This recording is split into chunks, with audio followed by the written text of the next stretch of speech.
kasih banyak Dr. Budiman atas presentasinya yang sangat menarik dan tentu saja menambah pengetahuan yang cukup banyak untuk kita semua. Baiklah, sekarang akan segera kita masuki sesi tanya jawab.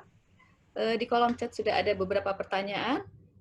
Saya langsung saja mungkin yang pertama untuk Dr. Yanti, Dr. Sri Prihianti dari Ibu Wis Hardomo ya. Oh, sebelumnya ada pertanyaan dari Ibu Yuli Rahayu.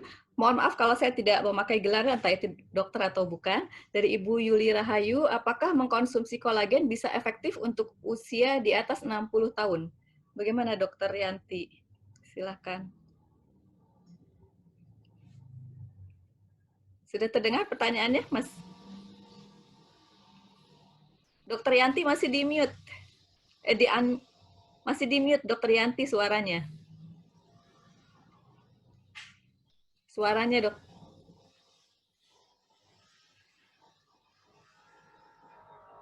Dokter Yanti. Dokter Yanti suaranya belum muncul. Ya, terima kasih. Pertanyaan sudah. Jadi mengenai kolagen ya tadi ya. Jadi konsumsi kolagen di atas usia 60. Jadi sebetulnya pada saat kita mengkonsumsi kolagen, yang perlu kita pikirkan adalah apakah kolagen yang kita konsumsi itu bisa sampai ke kulit gitu. Nah, jadi mungkin secara rasionalnya ini masih dipertanyakan ya kalau dari sisi ilmiahnya gitu. Apakah kolagen yang kita konsumsi itu memang bisa sampai ke kulit gitu untuk menambah kadar kolagen di kulit. Jadi kalau menurut saya sih efektivitasnya masih diragukan. Jadi kalau efektivitasnya diragukan ya mungkin tidak disarankan ya gitu. Kecuali kalau memang ada bukti bahwa itu bisa efektif. Demikian mungkin. Oke, baik. Jadi lebih baik tidak usah pakai ya, mahal harganya, dan kalau efektivitasnya belum jelas, sayang-sayang uangnya ya Dokter Yanti. Pertanyaan Ya, selanjutnya dari Bu Wis Hardomo, saya 65 tahun, sebulan yang lalu terjatuh dan mendapat 4 jahitan di jidat saya. Pertanyaannya, apakah skar tersebut akan bisa hilang atau meninggalkan bekas berapa lama? Kakak saya berbakat keloid, apakah saya otomatis akan berbakat keloid juga? Terima kasih jawabannya, Dok. Mungkin ini bisa dijawab oleh Dokter Yanti atau juga Dokter Budiman. Silakan mungkin Dokter Budiman kayaknya. Dokter Budiman, silakan. Baik, terima kasih Ibu. Jadi memang salah satu kekurangan orang-orang Asia adalah kemungkinan keloidnya lebih tinggi karena kulitnya banyak mengandung zat warna. Sedangkan orang bule yang kurang banyak mengandung melanin itu jahitan di tempat mana saja, sebesar apa saja nampaknya bagus, halus. Sehingga orang-orang bedah plastik di Eropa itu dimanjakan oleh kondisi pasiennya. Sedangkan di Indonesia memang Bu, di jidat itu termasuk yang tegang bisa timbul di situ keloid. Namun Ibu tidak perlu takut sebetulnya. Apabila ada luka itu maka segera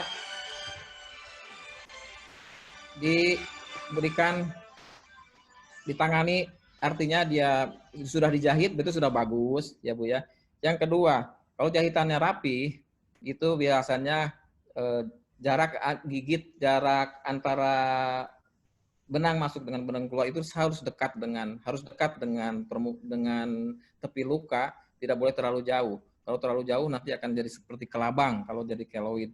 Nah, nanti untuk penyembuhan luka itu mulai dari fase pertama 7 hari, kemudian 3 minggu sampai 3 bulan. Sampai sebelum 3 bulan itu lakukan berbagai macam yaitu penekanan Ibu. Biasa ditekan dengan plester, ya cukup di tengah. Yang kedua juga ada beberapa bahan salep yang tugasnya untuk agar dia tidak terlalu banyak dibekap gitu. Jadi dibekap itu artinya tidak kena udara dan juga ditekan. Cukup dengan plester saja sudah cukup Ibu untuk mengurangi terjadinya keloid. Jadi demikian. Jadi yang penting luka jangan dibiarkan sembuh sendirinya tanpa dijahit. Karena dia parutnya atau lukanya akan melebar. Nah, untuk preparat lain, salep-salep lain bisa golongan kortikosteroid. mungkin dokter akan memberikan biasanya golongan triamcinolon, ada istilahnya ya, anti keloid banyak Bu. Demikian mungkin Dokter Sri. Mungkin Ya, dokter. terima kasih jawabannya Dokter Budiman. Jadi mungkin Ibu kunjungi saja dokter bedah plastik yang terdekat mungkin ya, Dokter Budiman, untuk menyelesaikan masalah keloid ini. Itu juga bisa. Pertanyaan selanjutnya untuk Dokter Yanti, mohon dibantu tipsnya dari dokter untuk mengurangi flek hitam di muka daerah pipi bagian atas. Ini sepertinya masalah banyak orang ya, jadi diwakili oleh Ibu Mestia. Silakan Dokter Yanti. Ya, baik. Terima kasih Bu atas pertanyaannya. Jadi memang gangguan masalah pigmentasi ini banyak sekali dialami oleh kita yang orang Asia ya. Karena tadi itu kulitnya lebih banyak pigmennya dibandingkan orang bule. Nah, kiat-kiatnya apa? Jadi yang pertama adalah kita tahu bahwa kadang-kadang kita muncul flek itu ada berbagai macam faktor. Jadi ada faktor genetik juga. Kadang-kadang kita punya bakat, kecenderungan untuk mudah timbul flek. Kemudian yang kedua ada faktor hormonal kalau pada wanita ya. Jadi itu juga yang harus diperhatikan apakah kita pakai KB hormonal atau hal yang lain. Kemudian juga faktor tadi lingkungan ya. Jadi yang pertama adalah yang satu adalah kita harus kalau kita sudah ada fleknya maka mau nggak mau itu harus diobati. Nah, diobati biasanya nanti oleh dokter kulit. Dikonsultasikan dulu ke dokter kulit karena flek itu berbagai macam jenis dan juga nanti perjalanan penyakitnya juga lain-lain gitu. Respons terhadap terapinya juga beda-beda. Jadi biasanya akan diberikan obat-obat yang nantinya akan meratakan pigmentasinya atau mengurangi produksi pigmennya. Biasanya itu ada di krim malam. Nah, kemudian di krim pagi itu nanti ada sun protection atau tabir surya, itu wajib harus pakai. Terutama kalau kita mau diobati fleknya. Jadi walaupun di dalam rumah, ini seringkali pertanyaan pasien, dok saya nggak kemana-mana, di rumah aja. Mesti pakai sunscreen nggak sih gitu. Nah, jadi itu harus tetap dipakai karena contohnya kalau kita duduk di pinggir jendela, itu si sinar mataharinya yang UVB-nya mungkin bisa terpantul oleh si kaca, tapi UVA-nya akan tetap masuk gitu. Jadi yang panjang gelombang yang panjang tetap masuk. Jadi tetap sunscreen itu dipakai. Nah, kemudian kita lihat biasanya dikasih krim dulu. Jadi kalau kita lihat misalnya bulan depannya itu belum juga berkurang, mungkin kita perlu tindakan yang lain. Yang pertama yang paling sederhana adalah kita melakukan peeling. Tadi saya lihat juga ada yang bertanya tentang apa bedanya peeling dengan laser gitu ya. Jadi kalau peeling itu kita mengoleskan cairan yang bersifat asam. Nah tentunya kalau dioleskan bersifat asam kan perih, sakit. Jadi terlebih dahulu pastinya akan dibaalin dulu kulitnya. Nah setelah itu baru kita oleskan cairannya. Nah cairannya itu berbagai macam jenis, tergantung apa yang mau kita lakukan misalnya. Kalau untuk mengurangi pigmen, maka kita akan memilih, dokternya akan memilih berbagai macam cairannya.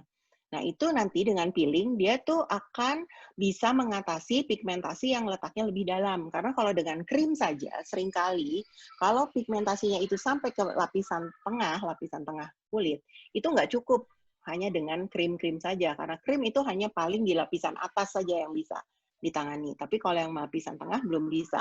Jadi kita perlu dilakukan peeling. Nah, setelah itu kita lihat responsnya bagaimana dengan peeling ini. Karena peeling itu kan kita harus evaluasi misalnya setiap 2-3 minggu. Nah, kalau masih ada sisa pigmentasinya lagi, mungkin yang dalam, itu bisa kita atasi dengan laser. Mungkin itu jawabannya. Terima kasih. Terima kasih Dokter Yanti. Pertanyaan selanjutnya mungkin untuk Dokter Budiman. Kutil tumor jinak itu diapain? Karena saya banyak tumbuh di leher. Itu pertanyaan dari Ibu Ella. Silakan Dokter Budiman. Kutil tumor. Ella, jadi kutil atau tumor jinak itu kan dia jadi kalau tergantung ukurannya ya Bu ya. Kalau ukurannya kemudian juga tergantung bentuknya. Jadi kalau ukurannya kecil masih bisa dibuang ya, kalau kita kan kita sayat saja, kita buang, kemudian nanti kita jahit gitu. Tapi kalau sangat kecil sekali itu mungkin cukup di counter saja. Teman-teman dokter dan kawan-kawan di bagian kulit kalau namanya beruntuknya papiloma kalau di leher biasanya dia bertangkai. Nah, itu cukup di counter saja, dekauterisasi. Tapi kalau besar misalkan udah sebesar kacang merah ya, itu bisa bisa kita buang, kita sayat. Tapi yang jelas adalah bagaimana kita menentukan itu jinak atau ganas ya Bu ya. Memang harus dikonsultasikan ke dokter, semua dokter akan tahu, bisa membedakan mana yang kecenderungan jinak, mana yang ganas, karena ada tanda-tandanya. Itu dari warnanya, dari proses kecepatan tumbuhnya. Tapi tadi Ibu mengatakan untuk Bu Ella bahwa tumbuhnya banyak dan Ibu tahu tidak banyak berubah, itu mungkin jinak ya, bisa dibuang atau di counter, demikian. Terima kasih dokter. Oke, terima kasih Dokter Budiman.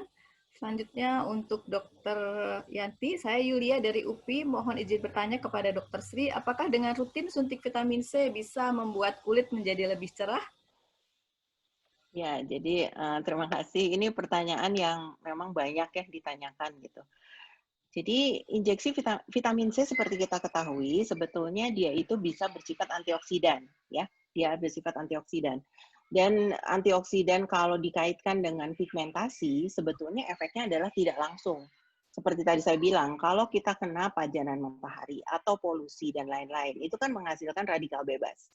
Nah, radikal bebasnya itu ditangkap oleh si vitamin C, vitamin E, segala macam antioksidan, alpha lipoic acid, itu sebelum terjadi kerusakan pada kulitnya.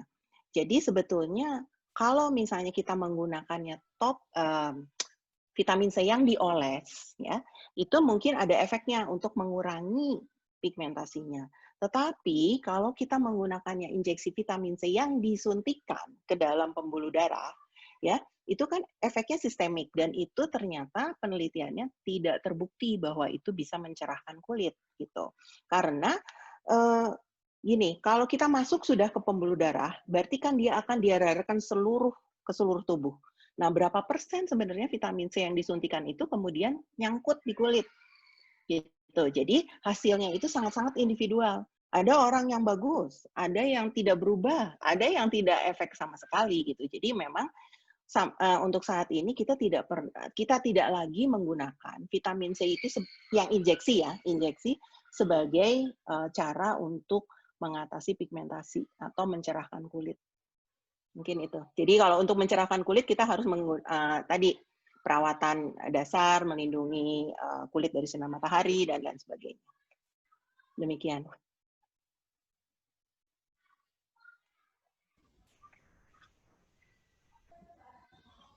Kayaknya dokter II masih mute ya. Vitamin C itu bisa meningkatkan daya tahan tubuh. Selanjutnya, milia di bawah mata sebaiknya dilakukan treatment apa, Dok? Dokter Yanti atau Dokter Budi akan menjawab, silakan. Untuk milia di bawah. Kalau untuk milia ya, kalau milia di bawah mata itu kan cukup kecil, jadi bisa dilakukan laser CO2 atau kauterisasi, jadi untuk dikeluarkan aja. Jadi prosedurnya tidak rumit, hanya karena itu di seputar mata, maka kita harus hati-hati dalam teknik pelaksanaannya. Mungkin itu. Oke, terima kasih. Selanjutnya juga masih untuk Dokter Yanti. Dokter Sri, ibu saya umur 90 tahun, kulitnya kering dan tipis sehingga kalau gatal dan digaruk langsung memerah dan lama hilang bekasnya. Dikasih Daktarin terus kering tapi terus menebal. Kita kasih salep purol supaya menipis. Gimana untuk mencegah gatal ini padahal sudah diberi lotion setiap hari supaya kulit tidak kering? Silakan, ya, jadi pada usia-usia geriatri ya, pada usia udah lanjut, itu memang seperti tadi saya sampaikan bahwa kulitnya menjadi tipis, kemudian fungsi-fungsi kulitnya sudah menurun, kemudian kulit menjadi kasar dan menebal memang karena pergantian sel kulitnya sudah sangat-sangat rendah sekali. Nah, seringkali yang dikeluhkan adalah gatal. Itu yang disebut dengan pruritus senilis ya. Kalau tidak ada gangguan di organ lain ya, sistemik lain, hanya murni di kulit, maka karena gatal-gatal pada orang tua itu bisa karena akibat yang lain gitu ya, bisa ada akibat gangguan ginjal dan lain sebagainya. Tapi kalau itu tidak ada, berarti hanya di kulit saja, berarti kita perawatan skincare hari-harinya yang harus diperbaiki. Mungkin yang pertama adalah dari mandi ya. Jadi mungkin orang tua mungkin ini juga mungkin mandinya cukup 1 kali atau 2 kali maksimum, jangan lebih dari itu ya. Karena fungsi kulitnya sudah mulai menurun. Jadi sabun mandinya harus dipilihkan yang justru untuk kulit sensitif atau hypoallergenic. Nah, kemudian tadi sudah memakai lotion. Nah, pelembab itu banyak sekali di pasaran dan berbagai macam jenisnya. Jadi harus dipilihkan memang pelembab itu yang memang nantinya fungsinya bukan hanya menarik air, tetapi juga dia bisa memperbaiki fungsi barier kulitnya. Jadi yang terbaru itu pelembab mengandung ceramid contohnya ya. Ceramid, kemudian juga ada pelembab yang disertai sudah ada anti gatal di dalamnya. Jadi itu mungkin bisa juga baik untuk orang-orang tua gitu ya. Jadi kalau begitu kulitnya dilembabkan, rasa gatalnya akan jauh berkurang. Dan mungkin bisa juga dicobakan pengolesan pelembabnya harus lebih sering gitu. Jadi jangan cuma 2 kali sehari. Jadi pelembab itu bisa sampai 4 kali atau 5 kali. Cuman kuncinya adalah pada saat mengoleskannya di luar waktu mandi, maka si kulitnya itu harus dibasahin dulu. Jadi jangan diolesin waktu kering-kering langsung diolesin pelembab, jangan. Itu efektivitas pelembabnya akan menurun. Jadi harusnya kulitnya dibasahin dulu pakai air aja, nggak usah pakai sabun. Kemudian dilap lagi pakai anduk, kemudian baru dioleskan pelembabnya. Jadi dengan cara pengolesan yang seperti itu, maka dia akan bertahan lembab jauh lebih lama. Jadi mungkin saran saya itu. Terima kasih. Terima kasih. Pertanyaan selanjutnya, apakah bedanya peeling dan laser? Dokter Yanti, mungkin tadi sudah dijelaskan ya Iya, tadi perbedaan. udah dijelaskan. Ya. Kita lewat saja sudah tadi ya. Ya. Pertanyaan selanjutnya, saya senang olahraga running, terpapar matahari. Sunscreen berapa SPF dok yang sesuai dengan olahraga running di pagi atau sore hari? Ya, jadi pertanyaan baik sekali. Jadi kalau penggunaan SPF itu sekarang yang dianjurkan adalah minimum SPF 30 ya, dan PA-nya plus 2 ya. Jadi PA itu untuk melindungi untuk ultraviolet A, yang SPF melindungi terhadap ultraviolet B. Jadi sarannya adalah seperti itu, jadi SPF-nya di atas 30. Nah, itu untuk yang sehari-hari. Tapi kalau kita berolahraga ya, apalagi running, itu kan nanti ada keringat ya. Jadi pilihlah tabir surya yang sweat proof. Karena tabir surya itu macam-macam. Nanti ada yang water resistant ya untuk olahraga air misalnya berenang dan lain sebagainya. Kemudian juga kalau misalnya kita olahraga yang darat, mungkin pilih yang sweat proof. Jadi dia yang kalau terkena keringat dia juga tidak akan terlalu cepat hilang. Dan mungkin kalau misalnya olahraganya itu di pagi hari, saya nggak tahu jam berapa apa, tapi saran kita sih di bawah jam 9 atau di bawah jam 10 ya, atau sore hari di atas jam 3 sore. Nah, itu bisa menggunakan SPF antara 30 sampai 50. Mungkin sarannya itu. Terima kasih. Oke, terima kasih. Yang selanjutnya ini pertanyaan, tapi agak tidak ngerti saya nih. Maaf, boleh tahu kalau Dokter Ari prakteknya di daerah mana? Oh, Dokter Sri mungkin ya. Maaf kalau boleh tahu Dokter Sri buka praktek kecantikan di daerah mana? Waduh, silakan. Mungkin di Japri aja. Ya, Oh, saya di praktek Japri di ya. Jakarta, nanti ya mungkin bisa Oh, boleh ya email untuk aja kalau ya. Baik, nanti terima bisa di kasih. Japri. Oke. Pertanyaan selanjutnya, dokter izin bertanya, jika hasil peeling membuat kulit menjadi sensitif, apa yang harus dilakukan? Sesaat setelah peeling bersih, tapi ketika terkena matahari, muka akan menjadi hitam kembali. Ya, jadi ini memang seperti tadi saya sampaikan ya, bahwa hasil tindakan itu sangat bergantung pada sebelum dan sesudah tindakan. Jadi pada sesudah peeling memang kulitnya terasa lebih sensitif. Jadi bahkan setelah peeling kadang-kadang masih suka merah ya. Tapi itu kan ada perawatan sesudah peelingnya. Mungkin tergantung cairan yang digunakan. Biasanya perawatannya bisa 7 sampai 10 hari sesudah tindakannya gitu sampai kulitnya itu normal kembali. Nah, kuncinya adalah memang kalau memang kita tidak ingin tentunya yang tadi belum saya sampaikan adalah ada maintenance nih. Jadi kalau kita sudah dilakukan tindakan itu, kita harus bisa pertahankan kan kualitas kulitnya seperti itu. Jadi tetap walaupun sudah dilakukan tindakan, maka perawatan sesudahnya juga harus tetap baik. Artinya kalau tadi keluhannya adalah kalau kena matahari itu gelap lagi, itu mungkin satu tabir suryanya yang harus diperketat. Apakah cukup nggak? Atau ngolesinnya cukup nggak? Kadang-kadang kita memakai tabir surya itu terlalu tipis gitu. Mungkin karena pengen ngirit lah gitu, karena tabir surya kan harganya lumayan ya gitu. Jadi terlalu sedikit juga tidak akan memberikan proteksi yang diinginkan.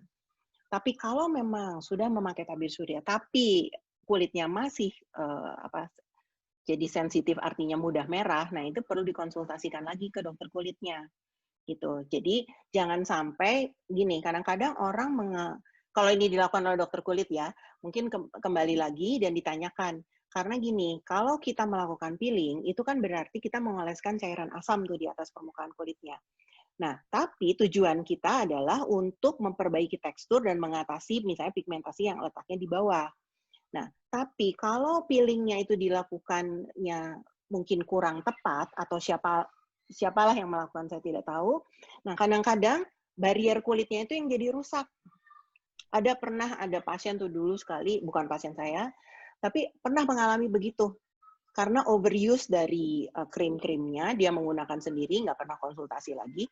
Yang ada, barrier kulitnya yang bagian luar itu rusak sama sekali. Jadi, kulitnya merah terus-terusan.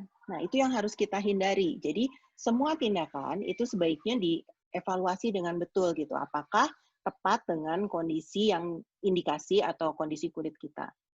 Mungkin itu. Terima kasih. Terima kasih. Pertanyaan selanjutnya dari Ibu Indra. Assalamualaikum, Bu Dokter. Punten mau tanya, kalau perawatan untuk kantung mata, apakah cukup dikompres dengan timun saja atau bagaimana?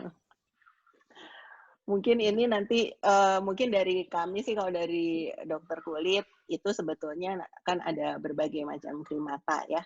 Tapi kalau misalnya sudah kantong matanya parah, mungkin saya persilahkan dokter Budiman untuk menjawab pertanyaannya. Silakan Kang.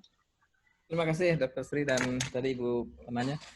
Memang apabila kantung matanya itu belum terlalu banyak berkerut, teman-teman dari spesialis kulit memiliki berbagai modalitas Bu untuk mengencangkannya.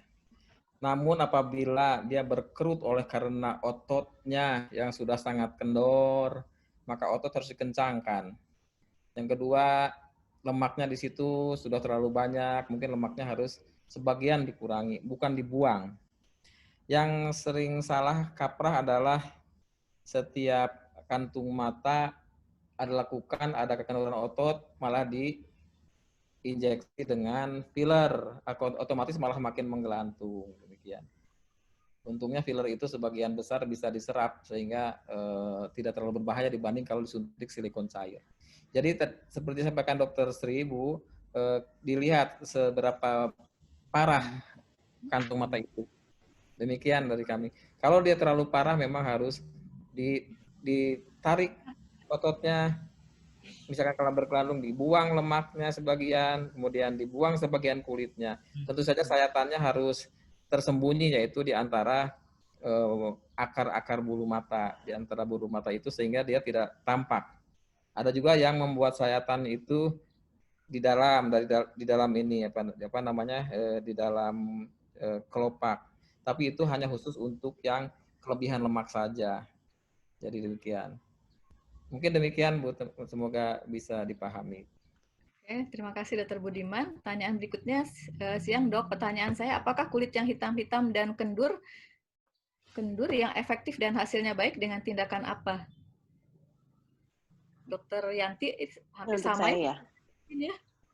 Ya, jadi ini terima kasih. Jadi tergantung kendurnya di sebelah mana ya, gitu, dan seberapa parahnya gitu. Jadi sebagian besar memang kalau kita bicara wajah itu yang bermasalah adalah sepertiga tengah wajah ini, ya, di bagian tengah wajah ini yang seringkali kendur.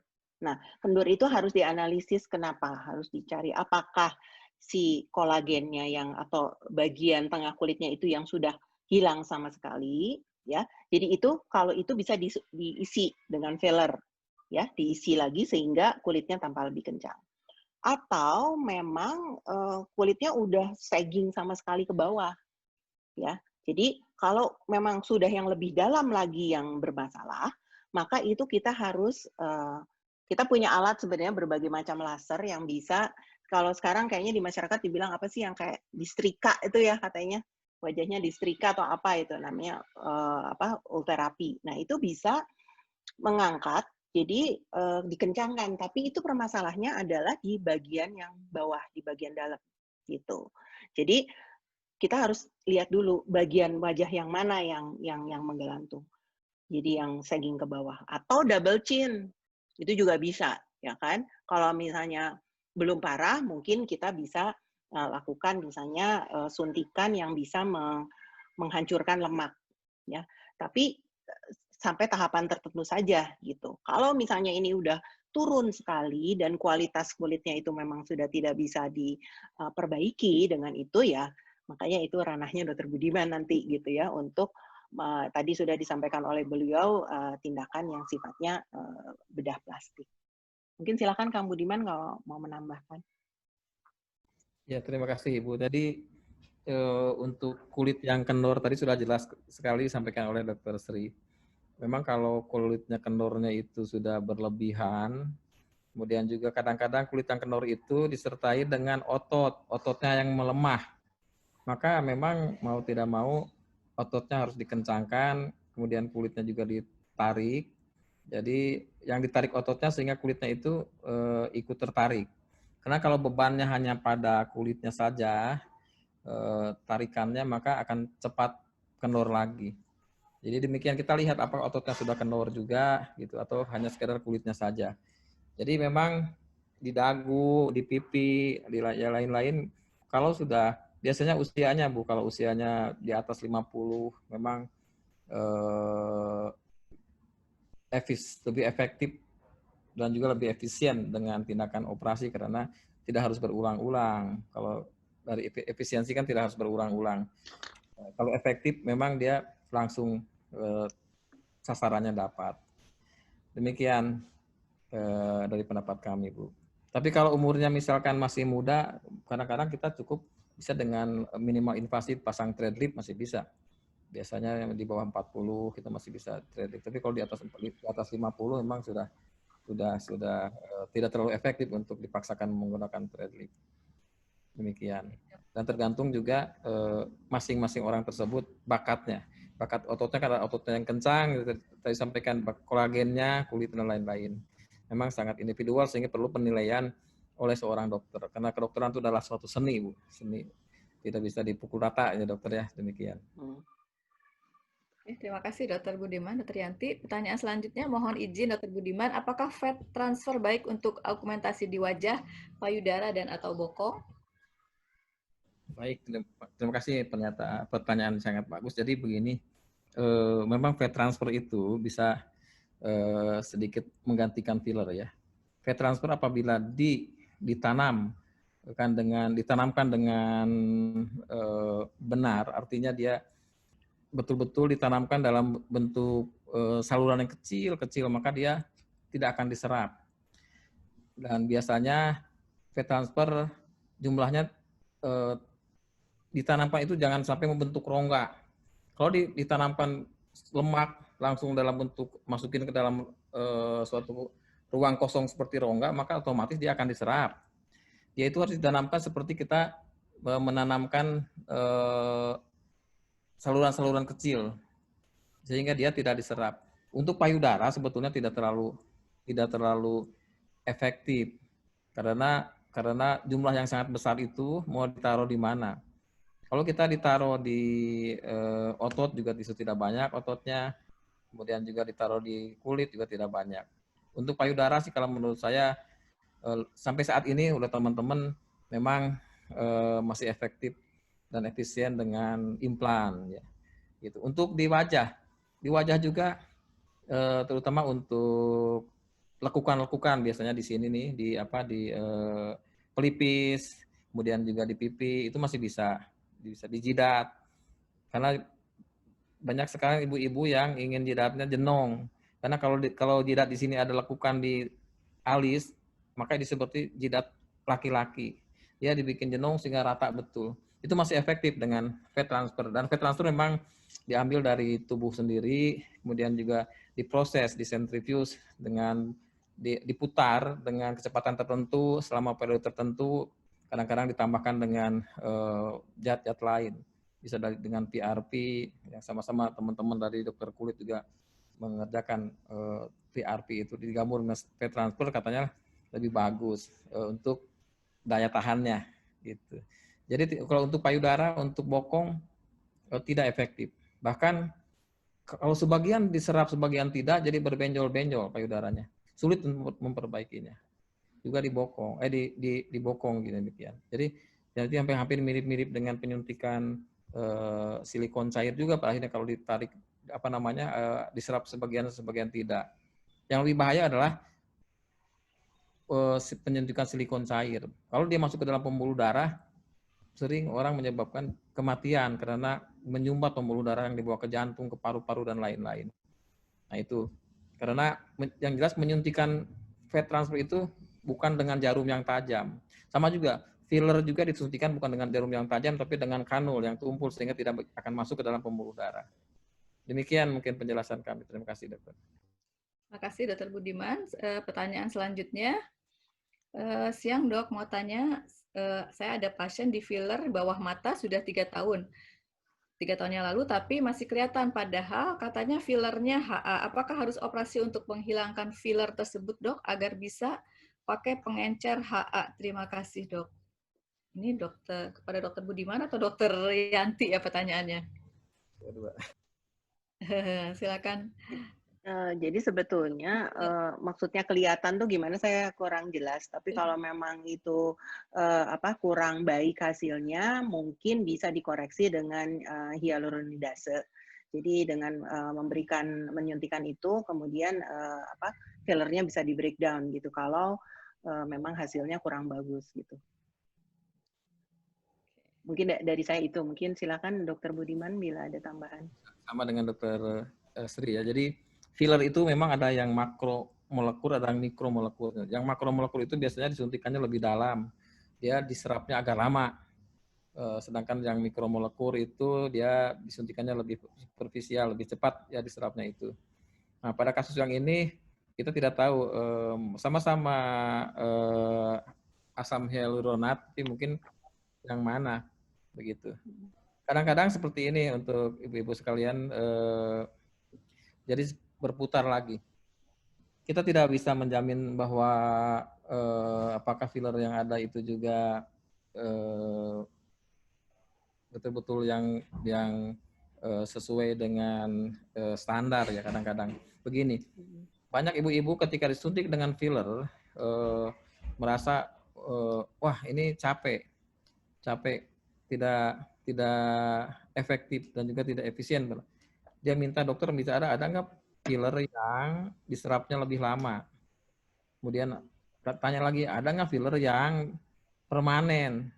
Nah, punya selidik kalau berdasarkan pengalaman teman-teman bedah plastik, kalau ada pasien yang mengatakan disuntik dengan filler yang permanen, kalau kita lihat dibuka barangnya, diperiksa di laboratorium, ternyata kembali lagi ke silikon cair, gitu. Jadi ada campuran-campuran. Tapi tidak tahu itu mungkin oknum, tapi ada juga memang mungkin fillernya yang makromolekul mungkin di situ. Saran saya sih kalau memang disuntik lagi aja dengan anti hyaluronase, kalau dia sudah hilang ya alhamdulillah. Kalau ternyata masih berbekas, mungkin dia juga karena sifatnya benda asing walaupun diserap bisa menimbulkan reaksi jaringan. Jadi di situ sudah ada jaringan reaksi, jadi jaringannya menebal gitu. Itu mungkin harus terpaksa mau nggak mau kita buang. Atau mungkin indikasinya Bu, tadi dikatakan sebetulnya di kelopak mata itu harus hati-hati ketika dia berkantung itu. Mungkin kita lihat dulu apakah dia sebetulnya ototnya yang kendor, apakah lemaknya yang berlebih gitu atau kulitnya yang berlebih. Kita harus diagnosis dulu. Baru kita memilih apakah bisa dengan filler atau dengan ditarik gitu atau dengan apapun. Mungkin demikian. Oke, terima kasih. Sebetulnya ini pertanyaannya masih sangat banyak, tapi waktu tinggal sebentar lagi, jadi mungkin hanya tinggal beberapa pertanyaan yang bisa saya bacakan ya. Nanti sisanya barangkali bisa dijawab via WA Nanti kita koordinasikan. Pertanyaan, ada ini dulu, ada komen dulu, tapi karena membahagiakan jadi saya bacakan ya dari Kang Jajang Sujana Wail. Kang Budiman awet muda, anggar kasep wae. Komen. Pertanyaan selanjutnya dari Mailawati, untuk harmonisasi tulang rahang kapan atau kasus bagaimana yang perlu dikerjakan dokter SPBP, spesialis bedah plastik, ataukah dengan dokter gigi, spesialis bedah mulut? Dokter Budiman, silakan untuk Terima kasih. harmonisasi. Sangat bagus. Jadi memang untuk kalau kita melihat di luar negeri, itu memang ada antara ortodonsi dengan bedah mulut, dengan bedah plastik, itu sinergis dalam mengerjakan kasus-kasus seperti itu. Terutama di Taiwan. Karena ras penduduk di sana banyak yang cameh, Bu. Cameh. Tadi kita sebetulnya dalam suatu kompetensi dokter bedah plastik itu ada ketika ada pasien dengan cameh, maka kita lihat otomatis, Bu, bisa rahangnya yang dipundurkan seperti yang tadi saya perlihatkan. Nah, itu juga sudah kerjasama dengan teman-teman dari dokter ortodonsi dulu yang pertama. Dikirim dari ortodonsi, dicoba dipasang behel, namun ternyata karena sudah terlalu cameh, dipasang behel malah jadi akarnya yang nongol. Maka dokter ortodonsi itu konsulkan kepada kami untuk dimundurkan saja rahangnya, karena sudah hampir beberapa tahun, lebih dari 3 tahun dipasang behel, malah akarnya yang nongol. Itu juga bisa juga rekan-rekan bedah mulut pun juga ada yang mengadakan. Sebetulnya kami juga tidak seluruh bedah plastik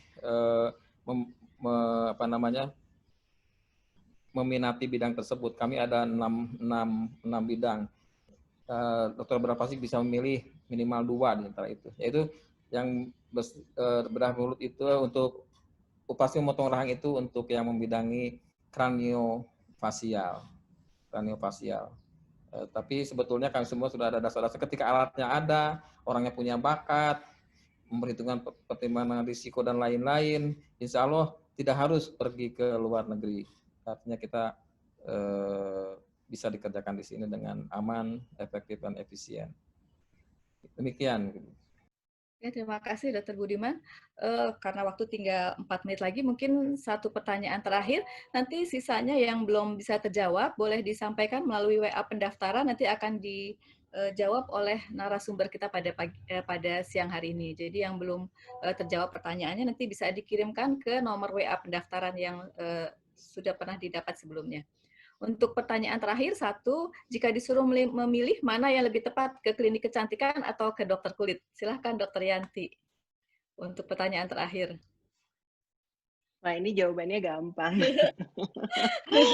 Ya, tentunya kalau dari kami ya, tentu kalau Bapak Ibu sekalian mengalami keluhan-keluhan yang tadi sudah kami bicarakan, datanglah ke dokter yang berkompeten. Jadi pilihannya adalah ke dokter kulit atau ke dokter bedah plastik. Jadi itu yang rekomendasi dari kami, sehingga Bapak Ibu sekalian bisa mendapatkan kualitas layanan yang memang Bapak Ibu butuhkan dan perlukan. Terima kasih. Terima kasih saya sampaikan kepada kedua pembicara, Dr. Sri Priyanti dan Dr. Budiman, yang sudah membawakan materinya dengan sangat baik, sehingga saya lihat antusias dari para peserta juga sangat tinggi, pertanyaan masih sangat banyak. Mungkin sekedar take home message untuk hari ini. Jadi untuk mendapatkan kulit yang sehat, kita perlu memperhatikan perawatan kulit sesuai usia dan juga sesuai dengan jenis kulitnya. Menjadi tua itu pasti, tetapi tampil tua itu menjadi pilihan. Kemudian operasi plastik akan aman, efektif, dan efisien bila dilakukan oleh orang yang berkompeten. Mungkin itu tadi ringkasan dari presentasi pada hari ini. Saya ucapkan terima kasih banyak kepada para peserta yang sampai akhir acara masih tetap setia bergabung. Sampai saat akhir ini masih ada 171 peserta yang masih tetap mengikuti walaupun ini adalah hari Minggu, hari keluarga. Terima kasih banyak juga kepada senior dan para sejawat semuanya. Jangan lupa saksikan lagi Patepang di Awang-Awang 2 minggu yang akan datang, yang akan membahas masalah mengenai memori. Nanti akan dibawakan oleh Dr. Hastari dan juga Insinyur Yudi Lesmana sebagai Grandmaster Memori Indonesia. Kemudian untuk Bapak Ibu yang belum sempat menyaksikan tayangan-tayangan Patepang di awang-awang sebelumnya, jadi sesi 1 sampai dengan sesi 7, dapat menyaksikannya di channel YouTube kami, yaitu channel YouTube-nya FK Unpad 1984 ya, kalau tidak salah. Jadi boleh mencari kata kuncinya Patepang di awang-awang. Topiknya tidak kalah menarik dengan yang hari ini kita bahas. Jadi jangan lupa saksikan channel YouTube kami dan yang paling penting jangan lupa like and subscribe channel YouTube kami.